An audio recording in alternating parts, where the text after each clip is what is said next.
Valentine's Day, 14th of February 2017, Duck Malloy Road. A quiet country road outside Oberon, New South Wales Central Tablelands. A BMW parked on the side of the road. Inside the back seat, a man. No visible injuries, no signs of a struggle. No gunshot wound despite what early reports suggested. Just a man in the back seat of his own car.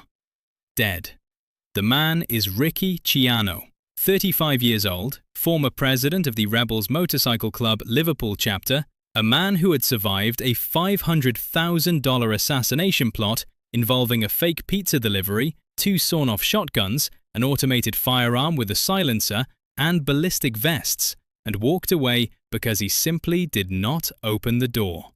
A man whose wife that same Monday morning had changed her Facebook cover photo to an ultrasound of their unborn son.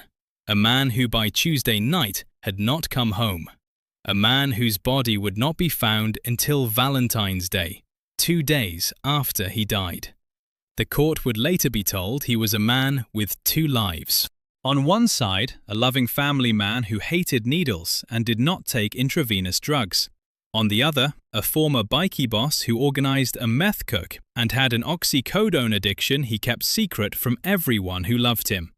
This is a story about which version of Ricky Ciano was in that property near Oberon on the night of the 11th of February 2017. And the answer, after 8 years of court proceedings, is more complicated than either side wanted to admit. If this kind of investigation is what you come here for, a subscribe means we can keep doing it. Now, let's go back to where this starts. Ricky Ciano joined the Rebels Motorcycle Club in 2001. He was 20 years old, Southwest Sydney, Liverpool chapter.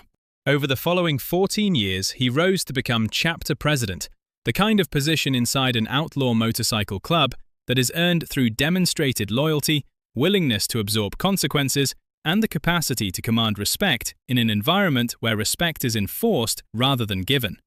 By his mid-30s, he was the face of one of the most powerful Rebels chapters in New South Wales. But in 2015, something shifted. Ciano left the Rebels. The circumstances were complicated. He was told he had to remove tattoos linking him to the club, the kind of demand that within outlaw motorcycle culture carries its own specific meaning. He moved to the Gold Coast. He described it as a lifestyle change. Within months of leaving, an attempt was made on his life outside his Central Coast home. Abuzar Sultani, a former Burwood Rebels member, had allegedly been offered $500,000 to kill him, a staged pizza delivery. When Sultani arrived at the house, Ciano did not open the door. Police stopped a van connected to the alleged plot shortly after and found ballistic vests, ballistic-resistant face masks, 2 sawn-off shotguns, and an automated firearm with a silencer. Ciano had survived. Several of his closest supporters, including a man named John Jamie Tozer, left the Rebels with him. They stayed close, they stayed loyal. And 2 years later, they drove together to a property outside Oberon to cook methamphetamine. Saturday, 11th of February 2017.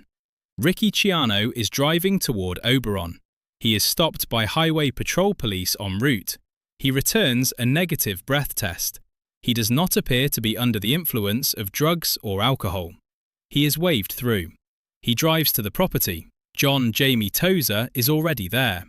Tozer's half-brother, Daniel Michael Bushell, 51, is also there. The 3 men have come to manufacture methamphetamine. At some point during the night, Bushell takes a speedball injection, heroin and cocaine combined in a single syringe. Ciano sees this. According to what the court would later hear from Tozer, Ciano asks for a shot himself, because the oxycodone he has taken is not working the way it should. Bushell administers the injection. Tozer supplied the drugs. Shortly after the injection, pink ooze appears from Ciano's mouth. Tozer tries to rouse him, attempts CPR, does not know what to do, does not call for medical assistance. Instead, he directs a witness at the property to move Ciano's body. The body is placed in the back seat of Ciano's BMW. The BMW is driven to Duck Malloy Road and left on the side of the road. 2 days pass. On Valentine's Day, the car is found. Ricky Ciano is inside. The toxicology report confirmed heroin, cocaine, alprazolam, oxycodone, naloxone, and ibuprofen all present in his system. The heroin and cocaine were the primary cause of death, a single injection site found on his arm. And then, the court was presented with two versions of the same man. Version 1. Ricky Ciano's wife Rachel told the court her husband called heroin disgusting and junky stuff. She said he would not have consented to taking the drugs. During a course of intravenous therapy in 2010, Ciano, who was heavily tattooed, appeared to be afraid of needles. His family were unaware of the extent to which he was using opioid medication. Version 2. In the weeks leading up to his death, Ciano had been consuming oxycodone tablets at a rate the court described as like Smarties. He had previously injected growth hormones and steroids. He was known to drink and use cocaine recreationally. He had taken oxycodone on the day of his death before arriving at the property, and on the night he died, he saw his half-brother take a speedball and asked for one himself because the oxycodone was not working. The Crown prosecution faced this directly. They put forward evidence suggesting Ciano would not have consented. They also acknowledged they could not establish beyond reasonable doubt that he did not consent. Those two positions exist in the same case file. They have never been fully resolved. The man who hated needles asked for a needle, or he did not. 8 years of court proceedings could not settle it. The investigation into Ciano's death took years to produce charges. Bushell was initially charged with murder. In 2023, a jury found him not guilty of murder, convicted on the lesser charge of manslaughter. Tozer was originally due to face a murder trial. In February 2025, he pleaded guilty to manslaughter after the court accepted there was not sufficient evidence to prove the drugs were administered without consent.